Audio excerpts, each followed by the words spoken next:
अच्छा, एक चीज़ मैं बता दूं, जो लोग आईआईटी जेम की तैयारी कर रहे हैं उनके लिए अनअकैडमी कमाल के बैच है जो क्लासेस लेकर के आया, और ये बैच का नाम है एम्बिशन फॉर जेम 2022 का है। रैंक बूस्टर बैच सेकंड है, और इसमें math, physics, chemistry and biotechnology की क्लासेस हैं। और ये जो क्लासेस हैं वो जो इंडिया के बेस्ट एजुकेटर हैं उनकी देख रेख में ये क्लासेस हो रहा है। और जो क्लासेस स्टार्ट हो रही हैं उसकी जो डेट है 29 सितंबर को, तो 29 सितंबर से स्टार्ट हो रही है। तो जिन लोगों को आईआईटी जेम की तैयारी करना है या जो लोग तैयारी कर रहे हैं और इसका सब्सक्रिप्शन लेना चाहते हैं, तो जो मेरा कोड है करियर 10, अगर वो यूज करते हो तो आपको 10% का एडिशनल डिस्काउंट इस पे आपको मिल जाएगा। तो ये आपके लिए बेहतरीन अपॉर्चुनिटी है जो लोग आईआईटी जेम की तैयारी कर रहे हैं कि जाएं अनअकैडमी का सब्सक्रिप्शन लें, और इसकी वेबसाइट और एप्लीकेशन दोनों पे ये मेरा जो कोड है करियर 10 वो अप्लीकेबल हो जाएगा। और इंडिया के बेस्ट एजुकेटर यहाँ आपको पढ़ा करके जिससे आपकी रैंक अच्छी हो जाए, अच्छा कॉलेज मिल जाए और अच्छा करियर आपके लाइफ में मिले। तो सारा लिंक और कोड डिस्क्रिप्शन में दे दिया गया, एक बार जाकर के जरूर देखें। अच्छा, आज के वीडियो में थोड़ा एनालाइजेशन करेंगे कि इंजीनियरिंग के इस साल में किस ट्रेड में जॉब ज़्यादा मिलेगी और इस किस ट्रेड वालों को सबसे ज़्यादा जॉब मिल रहा है। इस पूरी वीडियो में इसके बारे में बात करेंगे।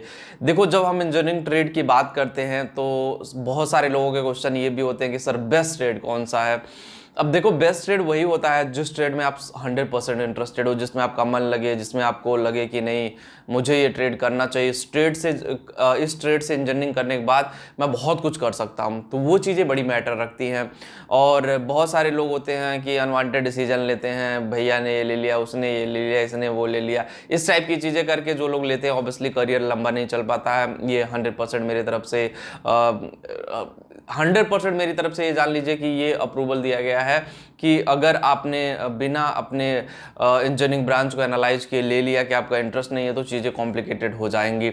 और एक चीज़ मैं आपको और बताना चाहता हूँ, देखो अगर आप इंजीनियरिंग करने जा रहे हो ना, तो माइंडसेट ये बना लो कि चैलेंजेस आएंगे लाइफ में, हमेशा आएंगे। जब आप जॉब में रहोगे तब भी आएंगे, जब आप पढ़ाई कर रहे हो तब भी आएंगे, उसके बाद भी बहुत सारे, क्योंकि इंजीनियर्स के ड्रीम अलग होते हैं, इंजीनियर्स की लाइफ अलग होती है। अब इस साल जॉब की अगर हम बात कर लें, जिस पॉइंट को लेकर के मैं इस वीडियो में आया हूँ, तो देखो कोविड का टाइम है और वर्क फ्रॉम होम जैसी चीज़ें बहुत सारी चल रही हैं। अब वर्क फ्रॉम होम जैसी चीज़ों में आप कह लो कि इलेक्ट्रिकल ब्रांच या मैकेनिकल ब्रांच या सिविल ब्रांच को, कुछ ऐसे ब्रांच हैं जैसे सिविल इंजीनियरिंग हो गए, उनको वर्क फ्रॉम होम नहीं दिया जा सकता, क्योंकि सिविल का काम ही नहीं होता उसमें। सिविल में अगर डिज़ाइनिंग का वर्क है तो जाके वर्क फ्रॉम होम दिया जा सकता है, वो वर्क फ्रॉम होम कर सकते हैं। मैकेनिकल वाले हैं, प्लांट बेस्ड जॉब है या फिर प्रोडक्शन कंपनी में है, तो जाना तो पड़ेगा, वर्क फ्रॉम होम नहीं चल पाएगा।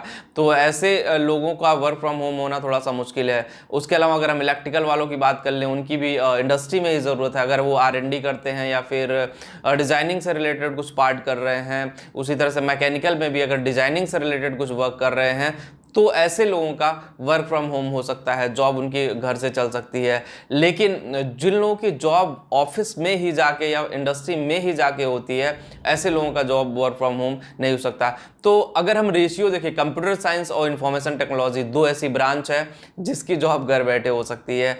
जो इंजीनियर्स जो कोरोना का सबसे ज़्यादा फायदा उठाए वो कंप्यूटर साइंस और इंफॉर्मेशन टेक्नोलॉजी वाले हैं, क्योंकि इनकी कंपनी भी नहीं बंद हुई और ना इनकी जॉब बंद हुई। ये जॉब चलती रही, कंपनी चलती रही, ये वर्क फ्रॉम होम करते रहे और वर्क फ्रॉम होम की लत लगी। बड़ी बड़ी मल्टीनेशनल कंपनियां, SCL, विप्रो जैसी कंपनियां अभी भी अपना ऑफिस ओपन नहीं की हैं, वर्क फ्रॉम होम ही चल रहा है। तो मेरे हिसाब से देखो, वर्क फ्रॉम होम करना कोई बुरी बात नहीं है कि वर्क फ्रॉम होम हो रहा है। अपॉर्चुनिटी की बात करें अगर हम, तो इस साल जो सबसे ज़्यादा जॉब देने वाली ब्रांच होगी वो कंप्यूटर साइंस, इंफॉर्मेशन टेक्नोलॉजी। उसके अलावा अगर हम बात कर लें तो ऑटोमोबाइल इंडस्ट्री भी अब धीरे धीरे खुल रही है, धीरे धीरे चीज़ें नॉर्मल हो रही, तो ऑटोमोबाइल इंडस्ट्री में भी जॉब अब बढ़ेगी, क्योंकि पिछले 1-1.5 सालों में जॉब बहुत कम निकली है, क्योंकि कोरोना की वजह से चीज़ें कॉम्प्लिकेटेड हुई। तो मैकेनिकल इंडस्ट्री में भी जॉब निकलेगी। उसके बाद इलेक्ट्रिकल तो है ही है, ना कम ना ज़्यादा, एवरेज जिस तरह से अपना चलता है उस तरह।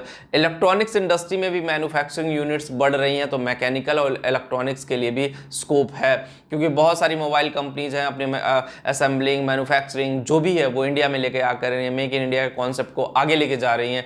तो ऑब्वियसली वहां पे भी अपॉर्चुनिटी आपके लिए बढ़ेगा। तो इस अपॉर्चुनिटी का आपको फायदा उठाना चाहिए। अगर आपने सही से नहीं फायदा उठाया इस अपॉर्चुनिटी का, तो ऑब्वियसली चीजें बड़ी कॉम्प्लिकेटेड हो जाएंगी। और एक चीज और मैं बताना चाहता हूं, अगर ट्रेड वाइज देखा जाए तो कुछ इंस्ट्रूमेंटेशन है, केमिकल इंजीनियरिंग है, और उसका प्लास्टिक है, थर्मो टेक्नोलॉजी है, बहुत सारी ऐसी इंजीनियरिंग की ब्रांच है, नैनो टेक्नोलॉजी है कि जिसमें हम इंजीनियरिंग करने जाते हैं। तो ऐसा नहीं कि इन ब्रांचों का स्कोप नहीं, इनका भी स्कोप है। देखो मेन हमारी कौन सी ब्रांच है जिस पे हम सब लोग फोकस रहते हैं, उसमें है electrical, electronics, civil, mechanical, computer science and information technology. ये 7-8 ब्रांचें जो हैं बड़ी कॉमन ब्रांच है जिसमें सब लोग जाना चाहते हैं, सब लोग इंटरेस्टेड होते हैं, सब लोग अपना पर्सनल ओपिनियन शेयर करते हैं, सब लोग अपने फीडबैक होते हैं। लेकिन अगर रेशियो की बात किया जाए तो जिन ब्रांचों के बारे में मैंने बताया सबसे ज़्यादा स्कोप है जॉब का उन्हीं ब्रांचों, चाहे आपने पॉलिटेक्निक किया हो, चाहे बीटेक किया हुआ हो, थोड़ा बहुत प्लस माइनस हो सकता है, डिपेंड अपॉन टाइम कि इस टाइम किस इंडस्ट्री में ज़्यादा स्कोप है, किस टाइम किस इंडस्ट्री में स्कोप कम हो रहा है। लेकिन होपलेस होने की ज़रूरत नहीं है, चीज़ें आएंगी उसी अकॉर्डिंग आएंगी जिस अकॉर्डिंग आप चाहते हो, जिस अकॉर्डिंग आप बनना चाहते हो। लेकिन एक चीज़ और मैं बताना चाहता हूँ कि आप अपने स्किल पे काम करिए, अपने नॉलेज पे काम करिए, अपनी पर्सनालिटी डेवलपमेंट पे काम करिए। ये सारी चीज़ें आपको कहीं ना कहीं जॉब लेने में इंप्रूवमेंट लाती है। इंग्लिश अच्छी करिए, इंग्लिश अच्छी करनी पड़ेगी आप लोगों को। जब तक आप अपनी इंग्लिश अच्छी नहीं करोगे तब तक वो चीज़ें उस तरह से काम नहीं करेंगी जिस तरह से काम करना चाहिए।